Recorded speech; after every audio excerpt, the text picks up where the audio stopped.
The first time I realized I didn't belong in my own family anymore wasn't the wedding day. It was the night before. The rehearsal dinner was held in a private room of a restaurant overlooking the river, the kind of place with exposed brick, soft amber lighting, and menus without prices.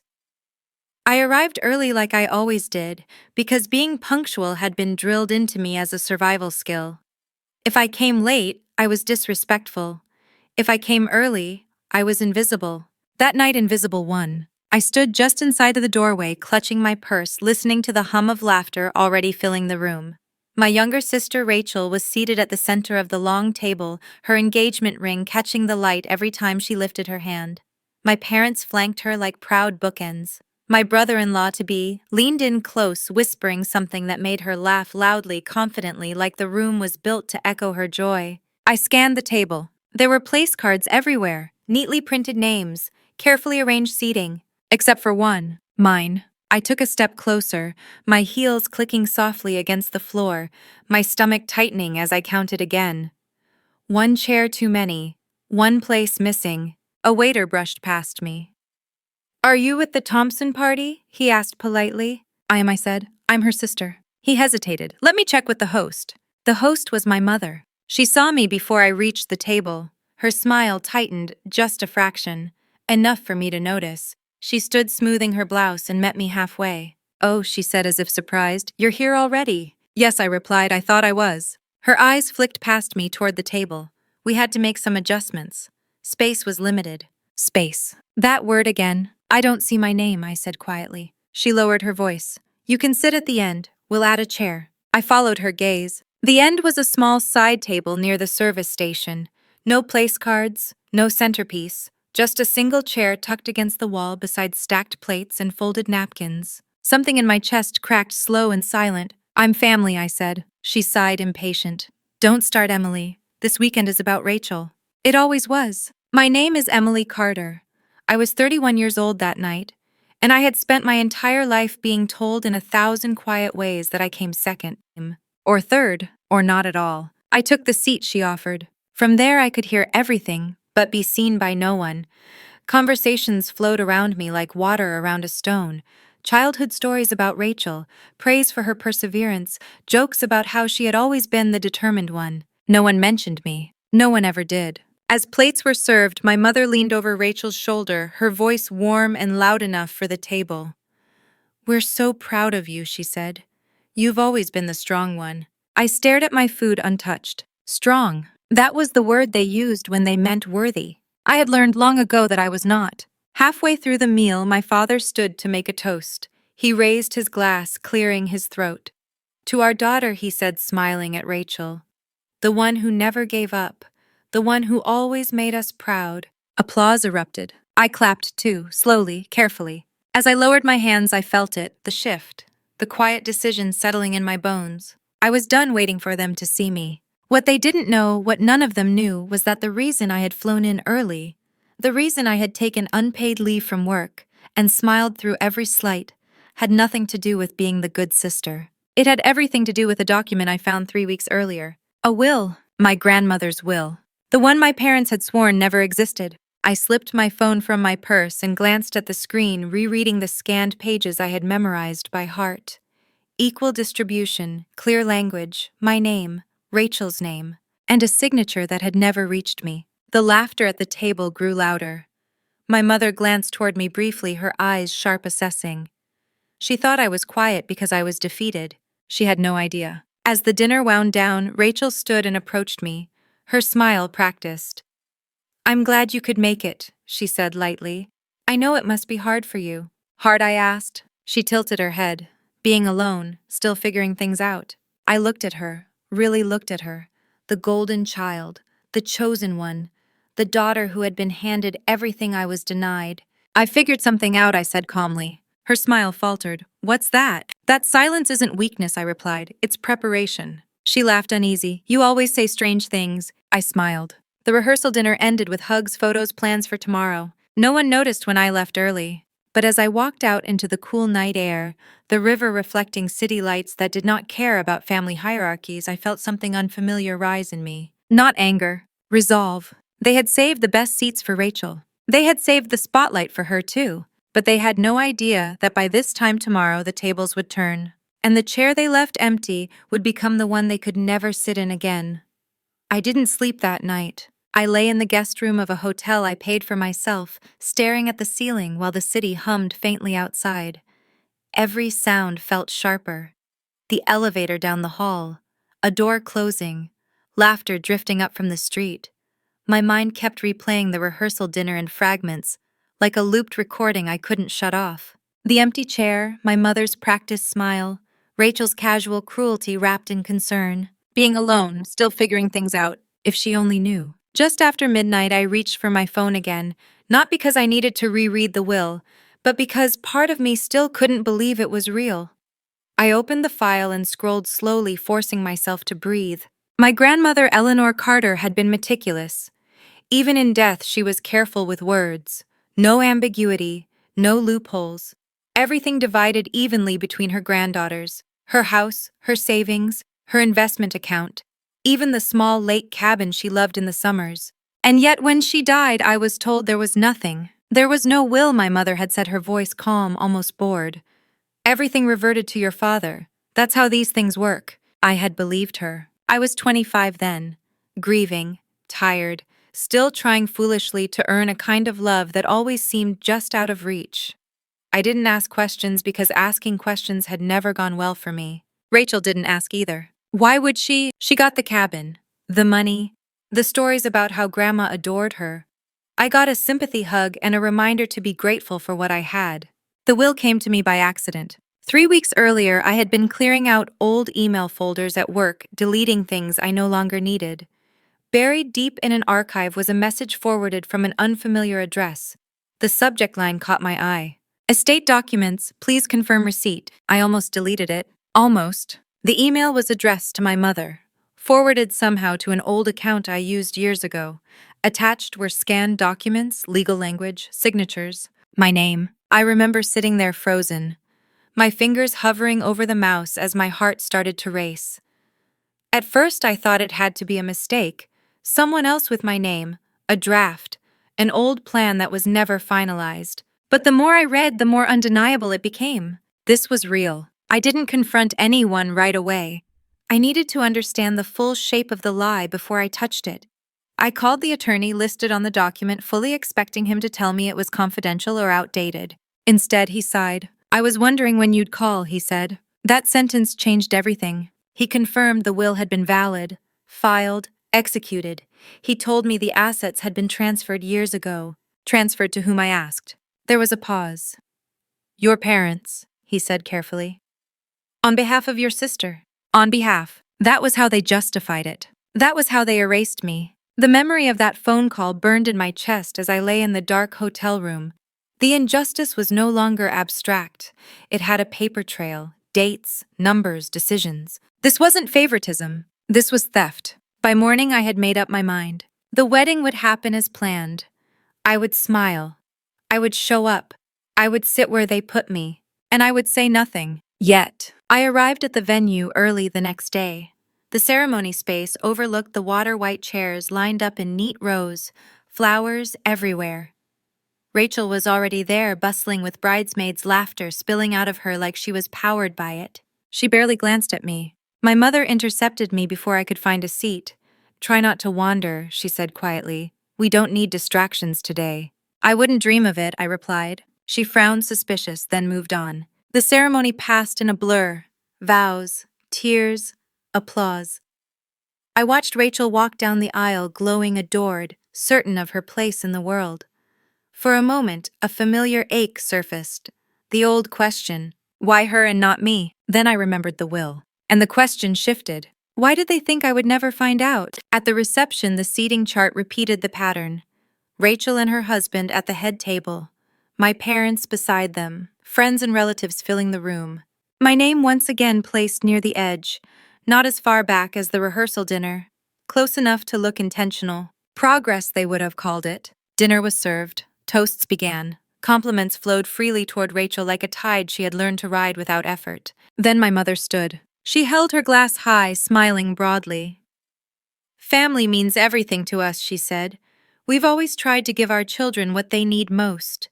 Need. I felt the word land heavily in my chest. I didn't stand, I didn't interrupt. I waited. Because timing matters when truth is involved. And as the night wore on, I watched carefully. The glances, the body language, the small tells that reveal how people really think they've gotten away with something. My parents were relaxed, too relaxed. They believed the story was settled, that I was still the quiet daughter who accepted crumbs and called it gratitude. They had no idea the will wasn't buried anymore. It was waiting. And so was I.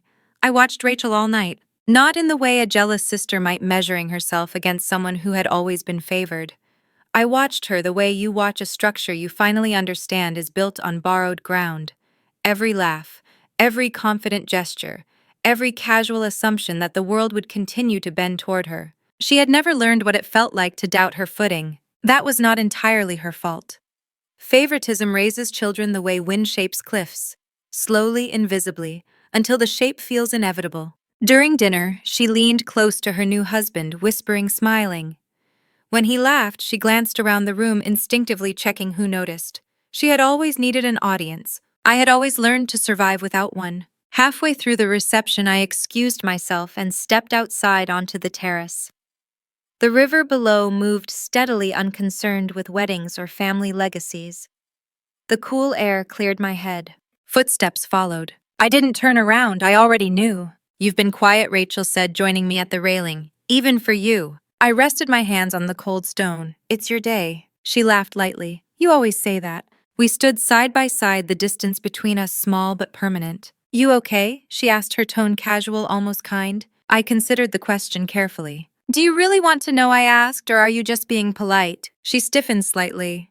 "What's that supposed to mean?" "It means," I said calmly, "you've never actually asked." She scoffed. "I'm asking now." "No," I replied, "you're checking." She turned toward me, irritation flashing across her face. "You always read into things." "Because I've had to," I said. She crossed her arms. "You could try being happy for me." "I am happy you're married," I said honestly. "That doesn't erase everything else." Her eyes narrowed. "You mean the way you always think we've wronged you?" I finally looked at her then. "Rachel," I said quietly, "did you ever wonder why Grandma never sent me birthday cards after she moved into the assisted living place?" She blinked, caught off guard. "What does that have to do with anything?" "She did," I continued. "She sent them. Every year, they were returned." Her mouth opened slightly. "That's ridiculous." "Is it?" I asked. "Because the forwarding address was correct. The handwriting was hers. The return label was our parents'." She shook her head. "Why would they do that?" I watched the question land and bounce, unable to find purchase. "Because," I said, "it's easier to rewrite a story when you control the mail." She laughed, sharp and defensive. "You're imagining things." "I'm not," I replied. "I have proof." Her expression shifted then. Not fear, not guilt. Annoyance. "You always need things to be dramatic," she said. "You couldn't just let me have one weekend without making it about you." I exhaled slowly. "Let me ask you something," I said. "Did you ever wonder where the money for the lake cabin came from?" She stiffened. "What money?" "The renovations," I said. "The taxes, the upkeep. Grandma's savings were substantial, you knew that." Her eyes darted away. "Mom handled all that." "Exactly," I said. She turned back to me, anger rising. "If you have something to say, just say it." "Tomorrow," I replied, "not tonight." Her laugh was brittle. "You're being cryptic on purpose." "Yes," I said, "because timing matters." She shook her head. "You always think you're smarter than everyone else." "No," I said gently. "I just stopped assuming everyone was honest." That cut deeper than anger ever could. She stared at me for a long moment, then scoffed. "Whatever this is, don't ruin my wedding." "I'm not ruining anything," I said. "I'm letting it stand exactly as it is." She turned and walked back inside without another word. I stayed on the terrace until the music swelled again, until laughter drowned out the silence. Then I followed, slipping back into my seat at the edge of the room. I thought about all the moments Rachel could have asked questions. When she received the keys to the cabin, when she cashed checks she didn't earn, when she accepted praise that wasn't hers alone. She never asked because asking might have cracked the mirror, and mirrors had always reflected her favorably. As the night wound down, guests hugged, promises were made, plans for holidays discussed. My mother hugged Rachel tightly, tears of pride spilling freely. She did not look at me. My father gave me a brief nod, that was all. I left before the last song. Back in my hotel room, I laid everything out on the bed. Copies of the will, email chains, notes from the attorney, a timeline I had built carefully piece by piece. This wasn't just about inheritance. It was about years of quiet manipulation, of shaping reality so completely that even the favored child never thought to question it. Rachel had benefited from my exclusion, but she had never examined its cost. Tomorrow that would change. I set my alarm early, not because I was nervous, but because I was ready. The truth does not need to shout. It only needs the right moment to speak, and the moment was coming. The morning after the wedding arrived too quietly. No alarms, no urgent knocks, just pale light creeping through the hotel curtains and the low hum of traffic outside. For a moment I lay still, suspended between what had been and what was about to begin. Then my phone buzzed. A text from my mother. "Breakfast at 8. Family only. Don't be late." No question mark, no warmth, just instruction. I smiled faintly. Family only. I showered slowly, letting the hot water steady my thoughts.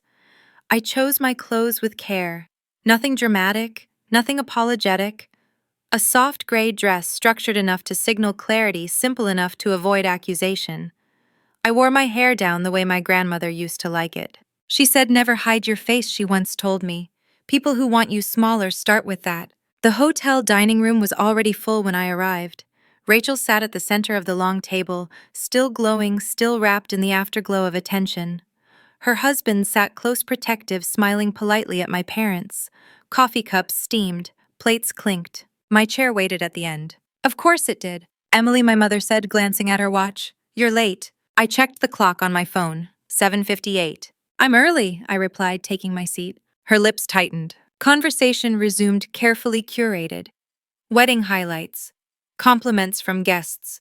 Plans for brunches and flights home. I listened without participating, noting how often my name was avoided, as if saying it might summon something inconvenient. Rachel finally turned toward me. "You disappeared early," she said lightly. "Everything okay?" "Everything's clear," I replied. Her smile wavered. "Clear about what?" I folded my napkin deliberately. I spoke with Grandma's attorney. The table went silent. My mother's coffee cup froze midair. "That's inappropriate," she said sharply. "This is not the time." "It's exactly the time," I replied calmly. Rachel blinked. "What attorney?" "The one who drafted Grandma's will," I said. "The one you were never told about." Her husband shifted uncomfortably. "Rachel?" My father cleared his throat. "Emily, we talked about this." "No," I said. "You talked around it." My mother set her cup down with a sharp clink. "You're causing a scene." "I'm stating facts," I replied.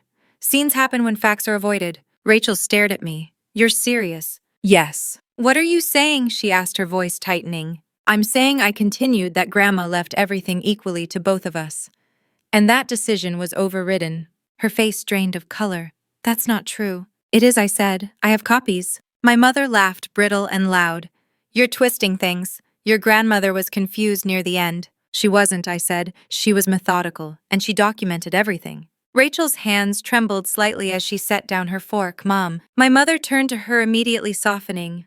"Sweetheart, this is your sister being dramatic. She's always struggled with letting things go."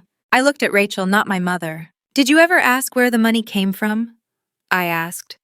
"The cabin, the renovations, the account that paid for your graduate program." Rachel shook her head slowly. "Why would I?" "Because it wasn't yours," I said gently. "Not all of it." Her husband leaned back, concern etched across his face. "Rachel, what is she talking about?" Rachel's eyes darted between us. "Mom, tell them she's wrong." My mother's voice sharpened. "This is private." "It stopped being private when it became theft," I replied. My father finally spoke. "Emily, stop." I turned to him. "Did you know?" His silence answered for him. Rachel pushed back her chair, standing abruptly. "You waited until now, after my wedding." "I waited until I had proof," I said, "and until I understood the full scope." Her voice broke. "You couldn't have told me earlier." "I tried," I replied. "You didn't want to hear it." She shook her head, tears spilling now. "You're ruining everything." "No," I said quietly. "I'm refusing to keep carrying it." The dining room felt smaller, tighter. Other guests pretended not to watch, but every movement betrayed their attention. My mother stood. "This conversation is over." "No," I said. "It's just beginning." I reached into my bag and placed a folder on the table. Copies of the will, email correspondence, dates highlighted, clean, undeniable. Rachel stared at the documents as if they might disappear if she didn't touch them. Her husband reached for one page, reading silently. His jaw tightened. "This says equal distribution," he said slowly. "Yes," I replied. Rachel's voice was barely audible. My mother's face hardened. "You don't understand." "Then explain," I said. She didn't. Rachel sank back into her chair, shock rippling through her body. You lied, she whispered. My mother's voice cracked. I protected you. From what Rachel asked. From my sister. From fairness, I thought. I stood gathering my things. I'm filing formal claims, I said. I wanted you to hear it from me first. Rachel looked up at me, tears streaking her face. What happens now? I met her gaze. Now the truth finishes what it started. I left them there, the folder still open on the table like a wound they could no longer cover. In the elevator, my hands shook for the first time all morning. Not from fear. From release. They could no longer pretend I was confused, or dramatic, or imagining things. The will was real. The betrayal was real. And the reckoning had officially begun. By the time I reached the lobby, my phone was already vibrating. I didn't answer it. I stepped outside instead, breathing in the cold morning air, letting it clear the echo of raised voices and shattered illusions. The city moved on as if nothing monumental had happened inside that hotel dining room. People hurried past with coffee cups and briefcases, unaware that a family narrative decades in the making had just cracked wide open. That was always how it went. The world never stopped for personal justice. It simply made room for it. I walked 3 blocks before my hands stopped shaking. Then I checked my phone. 7 missed calls from my mother, 3 from my father, 2 texts from Rachel, 1 unknown number. I opened the unknown one first. This is Daniel Moore, Family Counsel. We need to discuss next steps immediately. I almost laughed. Family Counsel, the same attorney who had told me years ago that there was nothing to inherit. The same one who never returned my calls after Grandma died. The same one who now suddenly wanted to discuss next steps. I did not respond. Instead, I called my own lawyer. I'm ready, I said when she answered. Everything is out in the open. She didn't ask me to clarify. She had been waiting for this call. Good, she replied. Because once families involve money, they stop being families in the eyes of the law. They become entities, and entities are accountable. That word again. Accountable. Within hours, the tone shifted. My mother's messages changed from outrage to panic. You're misunderstanding everything. We were going to tell you eventually. You're hurting your sister. My father left a voicemail, his voice low and exhausted. Emily, please, we can fix this quietly. Quietly. The word that had governed my entire childhood. I deleted the voicemail. That afternoon, Rachel called. I answered. Her voice was hoarse, like she'd been crying for hours. Did you really mean it? Yes, I said. You're actually going to sue them, she asked. I'm going to reclaim what was stolen, I replied. The law will decide the rest. There was a long silence. I didn't know, she whispered. I believe you, I said. That doesn't change what happened. She inhaled sharply. My husband is furious. I didn't respond. He keeps asking why Mom needed to hide it, Rachel continued. Why there were offshore accounts. Why my name was on things I never signed. Offshore. So it was worse than I thought. That's something you need to ask her, I said gently. She won't answer, Rachel said. She keeps saying she did it for me, for my future. For control, I replied. Rachel didn't argue. I don't know where that leaves us, she said quietly. I closed my eyes. Neither do I. But honesty is a better place to stand than denial. The call ended without resolution. That night, I spread documents across my hotel bed. Bank records my lawyer had already begun pulling. Property deeds, trust filings. Transfers dated years apart, methodical and intentional. This wasn't a momentary lapse. It was a system. A system designed to reward one child and erase the other without leaving fingerprints. Except fingerprints always exist. They just wait for someone willing to look. The formal filing went in the next morning. Claim of misappropriation, demand for accounting, notice of legal action. Once it was submitted, there was no going back. And just like that, the story changed. Relatives started calling. Aunts who had once praised Rachel's success without ever asking about mine. Cousins who remembered holidays where I disappeared early. Voices filled with surprise, sympathy, curiosity. I always wondered, one said. Your mother controlled everything, another admitted. I thought you chose distance, a third confessed. No one apologized. They didn't need to. The truth was apology enough. By evening, my parents' attorney finally reached my lawyer directly. They want to settle. They want mediation. They want this handled discreetly. Discreetly. I shook my head as my lawyer relayed the message. No, I said. Full accounting, full transparency. She nodded. That's what I advised. The next call came from my father. I answered this time. She's falling apart, he said. Your mother. She hasn't slept. She keeps saying she failed. I leaned against the window watching traffic crawl below. Did she fail? I asked, or did she get caught? He exhaled shakily. You don't understand how afraid she is. I understand fear very well, I replied. I lived with it quietly for years. Silence followed. I should have stopped her, he said. Yes, I replied, you should have. He didn't argue. That night alone in the hotel room, I felt something unexpected. Not triumph, not rage, relief. Because the hardest part wasn't filing papers or confronting lies. It was accepting that my family had chosen this path long before I ever stepped onto it. And now for the first time I wasn't following. I was leading. The law had entered the family. And once it does, secrets don't survive. They surface. They name themselves. And they demand payment. The email arrived the same afternoon my parents' attorney requested mediation. I was sitting in a quiet corner of the hotel lobby, laptop open, coffee gone cold, reviewing bank statements my lawyer had flagged in red. The numbers were staggering, not because of their size, but because of their intent. Regular transfers. Carefully timed. Always after holidays. Always after Rachel received something new. Reward cycles. My phone chimed softly. Internal announcement, effective immediately. I opened the email without expectation. Then I stopped breathing. The board had finalized the decision. No more interim status. No more trial period. No more proving myself twice as hard to earn half the confidence. I had been promoted to Vice President of Operations. Permanent. I closed my laptop slowly and let the words settle into me. Permanent. I thought about every holiday I'd been told to be patient. Every time my parents said my sister needed support more than I did. Every performance review where I was praised privately and overlooked publicly because I didn't fit the narrative. And now, without ceremony, without my family's blessing, without their approval, I had arrived. I laughed once quietly, not from joy exactly, but from irony so sharp it almost hurt. I forwarded the email to no one, especially not them. That evening, my mother called again. I let it ring. Then my father. I answered his. She heard about your promotion, he said immediately. Someone from church mentioned it. Of course they did. She wants to congratulate you, he added carefully. I leaned back in my chair. Since when? He didn't answer. Does she want to congratulate me, I asked, or neutralize me? He sighed. Emily. No, I said gently. You don't get to soften this. Another pause. She says you're doing all of this to punish her, he said. I didn't build my career to punish anyone, I replied.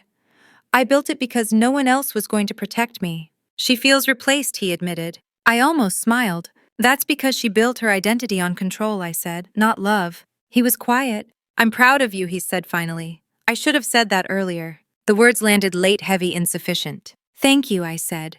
But don't use pride as a substitute for accountability. He didn't argue. The next morning, my lawyer called with an update. They've agreed to a full accounting, she said, reluctantly. Their position is weakening. Why now, I asked. Because we discovered additional trusts, she replied, and an offshore account. There it was again. Offshore. Rachel's name appears on several documents, she continued, likely without her understanding the implications. I closed my eyes. She's not the architect, my lawyer added. But she benefited. I know, I said. That doesn't make it harmless. At work, the promotion shifted something subtle but undeniable. Colleagues stopped hedging. Meetings ended faster. Decisions carried weight without second-guessing. Respect is a strange thing. It often arrives only after proof no longer needs to be offered. That afternoon, Rachel texted. They told me you were promoted. You didn't tell me. I stared at the message for a long moment before replying. You never asked. 3 dots appeared. Disappeared. Appeared again. Mom says you're using this to embarrass her. I typed slowly. I didn't invite the law into our family. She did. A minute passed. I don't know who she is anymore, Rachel wrote. I exhaled. That made 2 of us. Later that evening, I met my lawyer in person. We sat across from each other in a quiet office, document stacked neatly between us. This won't be quick, she warned, and it won't be gentle. I'm not looking for gentle, I replied. I'm looking for truth. She nodded. Then prepare yourself, because once this goes to court, it becomes public. Public. The word echoed. I thought of the careful image my mother had curated for decades. The church committees, the charity luncheons, the reputation built on being a devoted parent. Exposure would dismantle all of it. I'm ready, I said. On my way back to the hotel, I passed a family laughing together on the sidewalk. A mother adjusting her daughter's scarf. A father holding shopping bags. The ordinary intimacy of people who had never weaponized love. For a moment, grief brushed past me. Then it moved on. That night, I packed my bags. I was done hiding in hotels. Done waiting for permission. done bracing for emotional aftershocks that never quite arrived the way my parents promised they would. I had a job to return to, a life that existed beyond reaction. As I checked out the next morning, my phone buzzed one last time. A text from my mother. "You think you've won, but you've destroyed this family." I typed back, calm and deliberate. "No, I stopped letting you destroy me." Then I blocked her number. In the elevator, my reflection looked steady. Not triumphant, not bitter. Certain. The promotion they never celebrated had arrived anyway, and it marked something far more important than a title. It marked the moment I stopped waiting for my family to validate a life I had already built. The law was moving. The truth was spreading. And I was no longer standing at the edge of anyone else's table. I was standing exactly where I belonged, and the reckoning was still unfolding. Thanksgiving arrived the way it always did. Quietly, then all at once. The invitation never came. At first, I told myself not to read into it. Old habits die slowly. I checked my phone too often, refreshed my inbox, waited for the familiar last-minute message that always framed my exclusion as an oversight. "Just wanted to check your plans. We assumed you were busy. Rachel's hosting this year. Space is tight." None of it came. By the second week of November, the silence was unmistakable. They hadn't forgotten me. They had decided. The realization should have hurt more than it did. Instead, it settled in my chest with a strange calm, like the final piece of a puzzle clicking into place. For the first time, their behavior matched the truth I had been living for years. I wasn't difficult, I wasn't dramatic, I wasn't imagining things. I was expendable. 2 days before Thanksgiving, my lawyer called. "The court has ordered preliminary asset freezes," she said. "Your parents have been notified." I closed my eyes. Asset freezes. That wasn't symbolic. That was disruption. "Your mother is panicking," she added. "She's requesting emergency mediation." "Denied," I said. She paused. That was fast. "I'm done negotiating with people who only listen when they're cornered." Later that afternoon, my father called. I answered. "They're hosting Thanksgiving," he said quietly. "Your mother insisted." I assumed, I replied. "She told everyone you're working," he continued, "that your promotion made you too busy." I smiled faintly. Did anyone believe her? Silence. "That's what I thought," I said. He sighed. "People are asking questions." "Good," I replied. "She wants you to come," he added, "just for dinner." I pictured the table, the same seating, Rachel at the center, my mother directing conversation like traffic, me near the kitchen praised for being flexible. "What seat would I have?" I asked. He didn't answer. "I'll pass," I said. "She says you're tearing the family apart." "No," I replied calmly. "I'm refusing to be the glue holding a lie together." The call ended without resolution. Thanksgiving morning arrived cold and clear. I woke early, my body still conditioned to anticipate chaos on holidays. For years, these days had been exercises in restraint. Smile, help. Don't say the wrong thing, leave before you're told you've overstayed. This year there was none of that. I made coffee, cooked breakfast slowly, watched steam curl from the mug like something releasing itself. No assigned role, no performance, no silence required. At noon my phone buzzed, a text from Rachel. "You're really not coming?" "Mom is furious, Dad won't stop pacing." I stared at the screen before replying. I wasn't invited. 3 dots appeared, disappeared, appeared again. "You know that's not what I meant." I typed carefully. "I know exactly what you meant. This is just the first time you're saying it out loud." No response. In the afternoon, Eleanor called. My grandmother's sister. The only adult who had ever noticed my disappearance while it was happening. "They left your chair empty," she said quietly. "No one would sit there." I swallowed. "Your mother kept saying you chose not to come," Eleanor continued, "but no one believed her." That mattered more than I expected. Later she sent me a photo. The table stretched long and formal, plates set, glasses filled, faces tense. My mother mid-sentence, lips tight, eyes scanning reactions.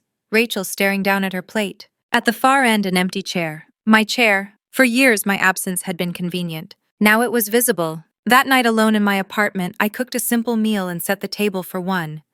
Not out of loneliness, out of intention. As I ate, memories surfaced uninvited. Thanksgiving dinners where I balanced a plate on my knees because Rachel needed more room.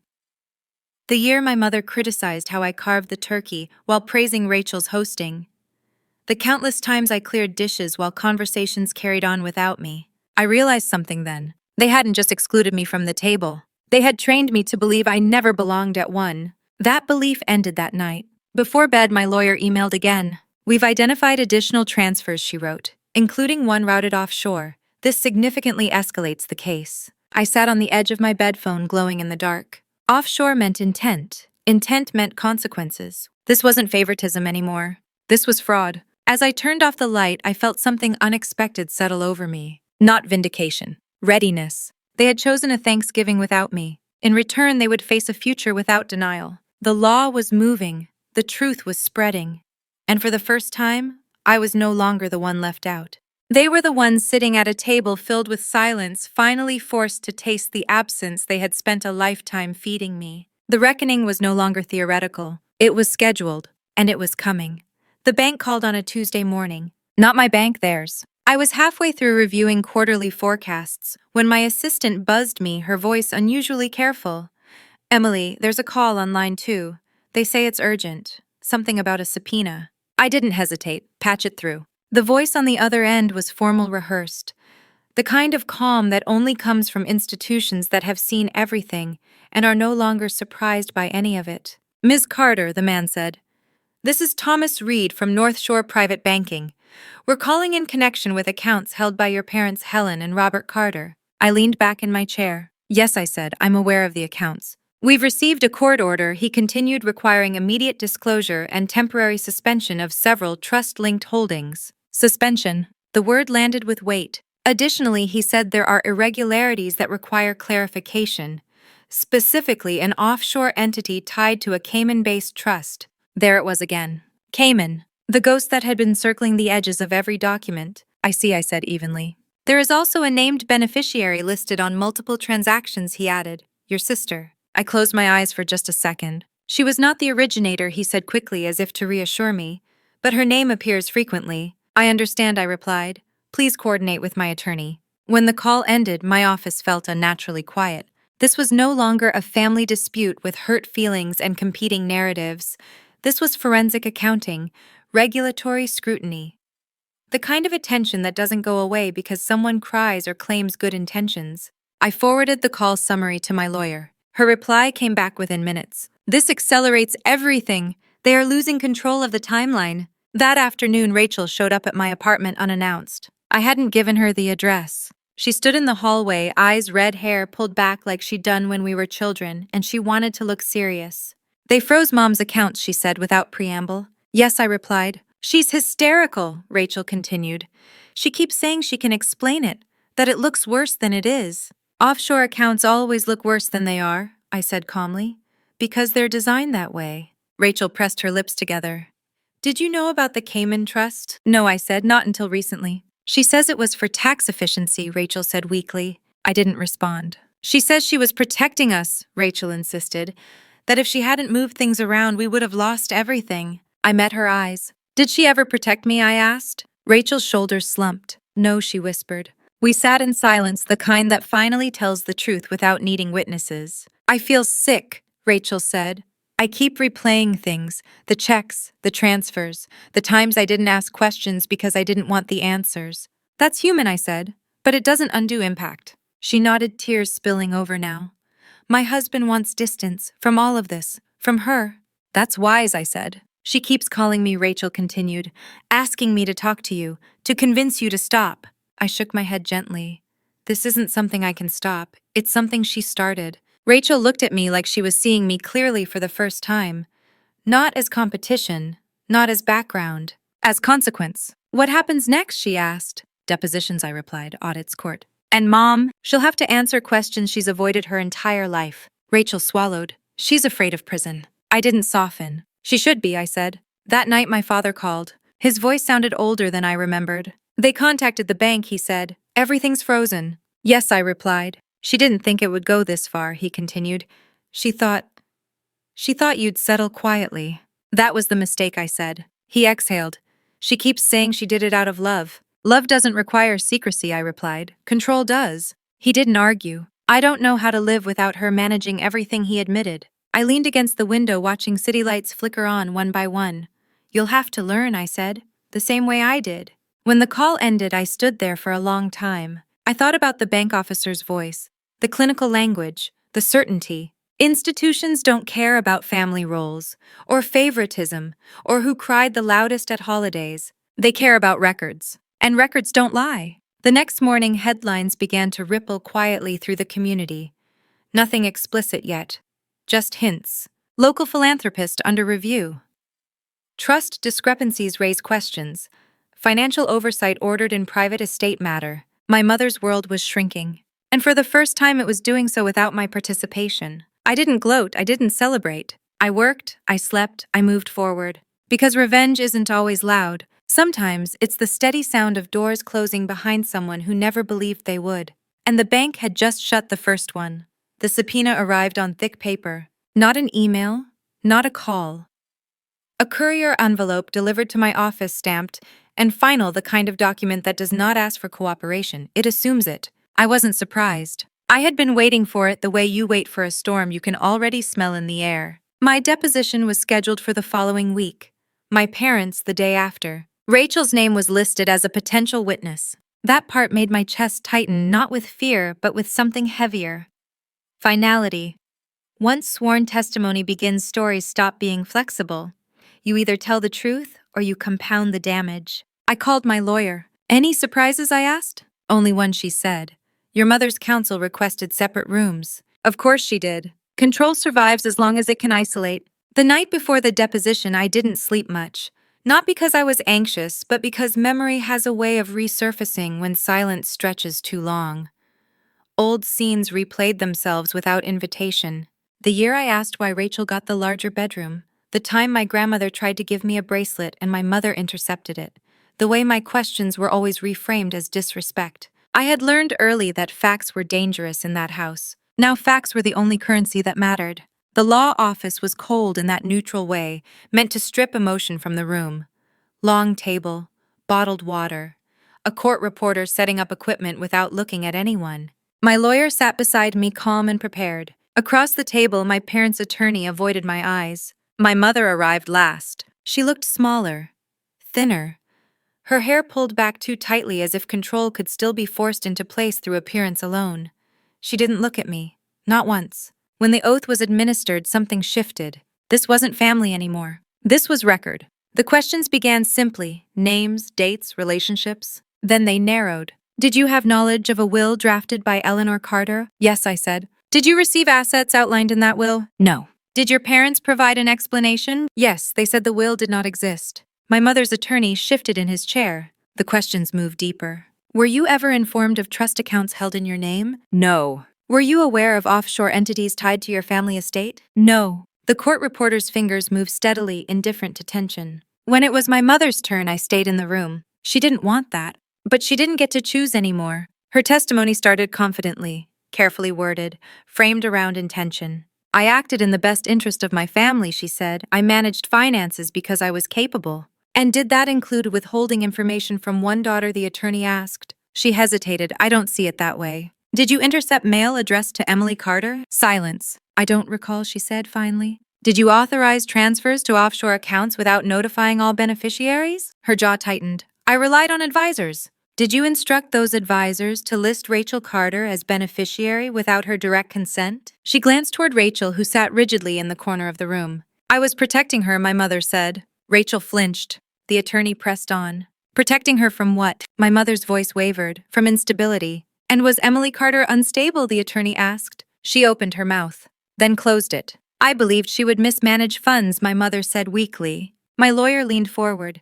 Based on what evidence? Silence again. Rachel's deposition followed. She looked exhausted, older. The confidence she carried so easily at the wedding was gone, replaced by something raw and unsteady. She told the truth. Not all at once, not perfectly, but honestly. I didn't ask questions, she said. I trusted my mother.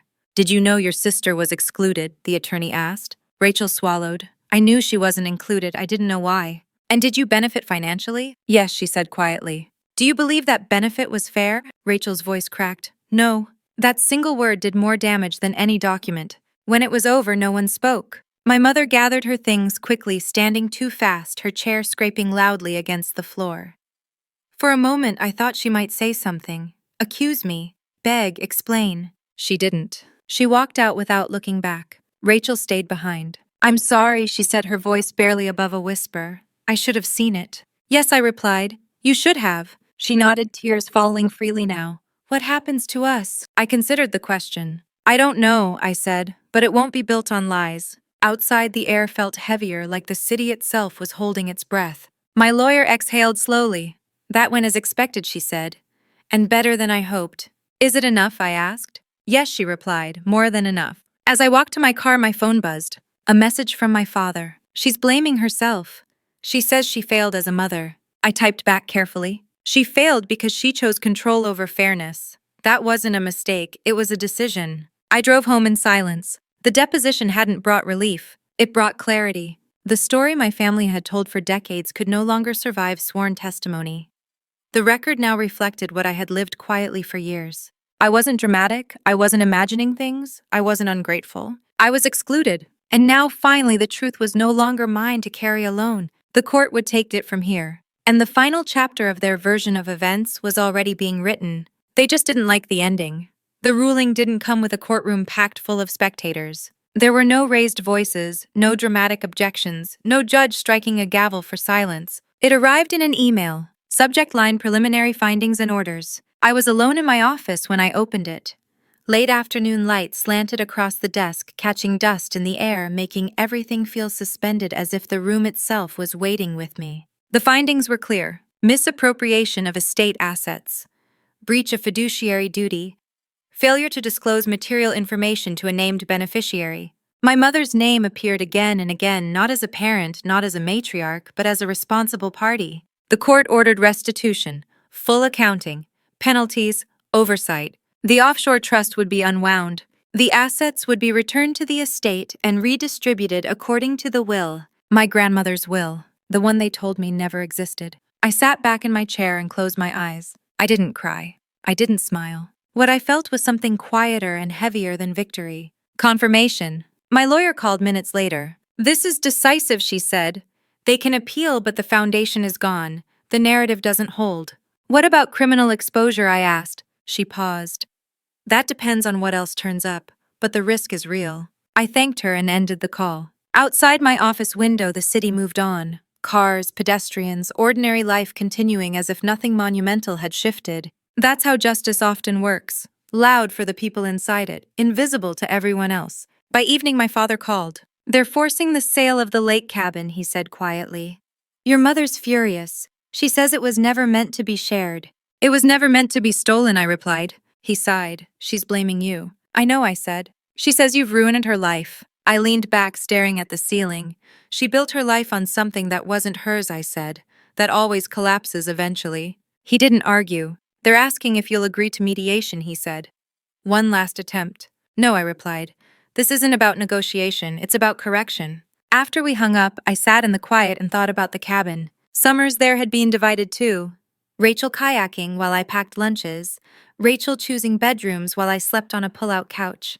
Rachel deciding which memories were worth keeping. I realized then that I didn't want the cabin. Not really. I wanted the truth acknowledged. And it had been. The next day, the news spread faster than I expected. Not headlines, not scandals, whispers. Church friends stopped calling my mother. Charity boards requested her resignation. Invitations dried up without explanation. Reputation once cracked doesn't shatter all at once. It erodes. Rachel called that night. They told me the money's being returned, she said, voice unsteady. The accounts, everything. Yes, I said. I don't know how to feel, she admitted. Part of me is relieved, part of me feels exposed. That's accountability, I replied. It's uncomfortable at first. She was quiet. I won't contest it, she said finally. Whatever the court decides, I won't fight it. That mattered. Thank you, I said. What happens to us now? She asked again. I thought for a moment. That depends on whether we're willing to stop pretending, I said. She exhaled. I don't know who I am without her managing everything. You'll learn, I replied. I had to. Later that night, my mother left a voicemail. I didn't listen to it right away. I let it sit there, the notification glowing softly on my screen, a reminder that I no longer had to respond on her timeline. When I finally played it, her voice was thin, stripped of its usual authority. You wanted to hurt me, she said. And you succeeded. I deleted the message. I spoke out loud instead, the words steady in the empty room. I wanted you to stop. The court didn't need a gavel because the evidence spoke for itself. The verdict existed without performance. Restitution would follow. Oversight would remain. Consequences would unfold slowly, inexorably. The house they lived in would likely be sold. Accounts restructured. Control dismantled piece by piece. And me, I felt lighter than I had in years. Not because they lost, but because I was no longer carrying their lie. Justice doesn't always look like punishment. Sometimes it looks like balance restored. Sometimes it looks like the truth standing on its own, no longer needing a defender. As I turned off the lights in my office and stepped into the hallway, I understood something with clarity that surprised me. This wasn't the end of the story, but it was the end of their version of it. And for the first time, that was enough. The house went on the market quietly. No announcement. No farewell party. No final gathering where my mother could frame the sale as a brave new chapter. Just a listing that appeared online one morning, stripped of sentiment, reduced to square footage and price per foot. My childhood home. I recognized it instantly. The pale siding, the narrow porch, the bay window where my mother once lined up framed photos like proof of a life well managed. Only now the photos were gone. I found out the same way I found out most things these days, indirectly, without ceremony. A real estate alert crossed my inbox, sent automatically because my name was still attached to old records. I stared at the listing longer than I expected to. That house had never really been mine. I knew that. But it had been the stage for everything. The place where favoritism was practiced so quietly it felt normal. Where I learned which rooms were safe and which conversations required silence. Seeing it emptied felt like watching a body after the soul has left. My father called that evening. "They're selling," he said. "The penalties, the restitution? There's no choice." I imagined my mother walking through rooms she once ruled, touching walls that no longer answered to her. I wondered if she still believed this was temporary, if she thought control might return if she waited long enough. "She says it's your fault," he added softly. I didn't respond. "She keeps asking if you're satisfied," he continued. Satisfied. That word again. As if justice were a meal and I had overeaten. "I didn't do this to her," I said finally. "I stopped her from doing it to me." He sighed. "She doesn't know how to exist without managing something." "That's not my responsibility," I replied. "It never was." We sat in silence on the line, not angry, just separated by years of choices neither of us could undo. A week later, the court finalized the restitution schedule. Funds were returned, accounts corrected, oversight put in place that would outlast my mother's ability to charm or manipulate. The system she built to favor one child and erase another had been dismantled piece by piece. Rachel called when the first transfer cleared. "It's real," she said quietly. "I saw the statement." "Yes," I replied. "I feel strange," she admitted, "like something I leaned on my whole life just disappeared." "That's because it did," I said. "And now you get to decide who you are without it." She was quiet for a long moment. "I don't hate you," she said finally. "I know," I replied. "And I don't think I ever really knew you," she added. "That makes two of us," I said gently. We ended the call without promises. Some bridges don't need rebuilding. They need honest distance before anything else. At work, life moved forward with a steadiness that felt almost unreal. Meetings, deadlines, decisions made without emotional static. For the first time, I noticed how much energy I used to spend bracing for family fallout. That energy was mine again. One evening, my lawyer emailed to say the case would be formally closed within the month. No further appeals expected. The foundation was too solid, the record too clear. I poured a glass of water and stood by the window watching lights flicker on across the city. This was the part no one talks about. The after. Revenge stories end with confrontation. Justice stories end with consequences. But healing happens later in the quiet, when there's no one left to perform for. I didn't feel triumphant. I felt settled. My mother never called again. I heard through my father that she had withdrawn from committees, stopped attending social events, avoided people who once admired her. Shame has a way of shrinking worlds. I didn't take pleasure in it. I took distance. My father tried in his careful way to reconnect. Short calls, neutral topics, no pressure for forgiveness. He seemed smaller too, less buffered by her certainty. "I should have protected you," he said once. "Yes," I replied. "You should have." He didn't ask for absolution, that mattered. On a quiet Sunday afternoon, I visited the cemetery where my grandmother was buried. I hadn't been back since the case began. I brought no flowers, just myself. "I didn't forget you," I said softly, standing there. They tried to, but I didn't. The wind moved through the trees, indifferent and honest. I felt no need to linger. As winter edged closer, the house sold. A young couple bought it, first-time buyers, smiling nervously in the listing photo keys in hand. I hoped they would fill it with fairness. That night I went through old boxes I'd carried from place to place for years. At the bottom of one I found a small envelope, my grandmother's handwriting. Inside was a note. Emily, if you are reading this, it means the truth took longer than it should have. But truth always arrives eventually. Build your life where no one can take it from you. I folded the note carefully. For the first time I understood something fully. This was never about inheritance. It was about permission, and I no longer needed anyone else's. Only one chapter remained, not about what they lost, but about what I chose next. The first morning after the case officially closed felt anticlimactic. No phone calls, no paperwork, no voices demanding explanations, just sunlight creeping through the blinds and the sound of my own breathing steady and unguarded. For years, my life had moved in reaction to them. Their moods, their expectations, their version of who I was allowed to be. Even when I left home, even when I built a career, some part of me stayed braced, waiting for the next correction. That morning there was none. I made coffee slowly, deliberately. I stood at the kitchen counter and realized something startling. I was not angry, I was not relieved, I was free. Freedom doesn't arrive with fireworks. It arrives quietly, like a door you didn't realize was unlocked until you turned the handle. Later that week, the final funds transferred into the account established by the court. I stared at the balance not with excitement, but with a strange detachment.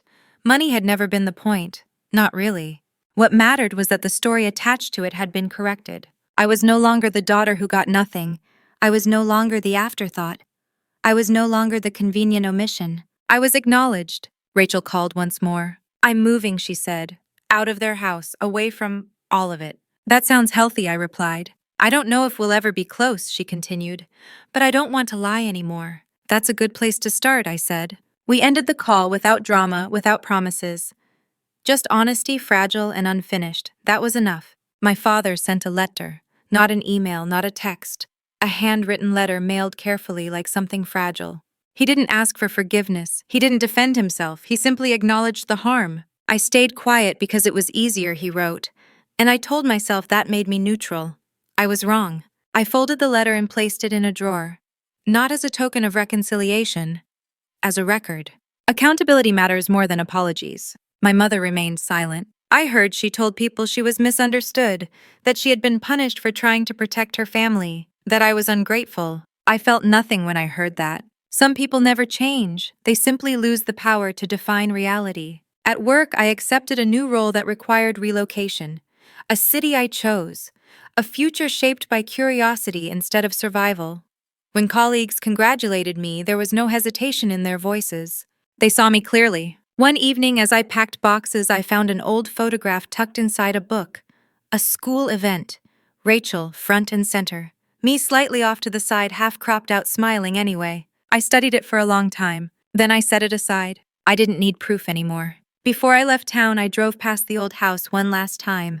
Not to mourn it, not to reclaim it, just to see it without the weight of memory pressing against my ribs. It looked smaller than I remembered. Power has a way of distorting scale. I didn't stop the car. I didn't look back. That night in my nearly empty apartment, I sat on the floor with a single lamp on and thought about the girl I used to be.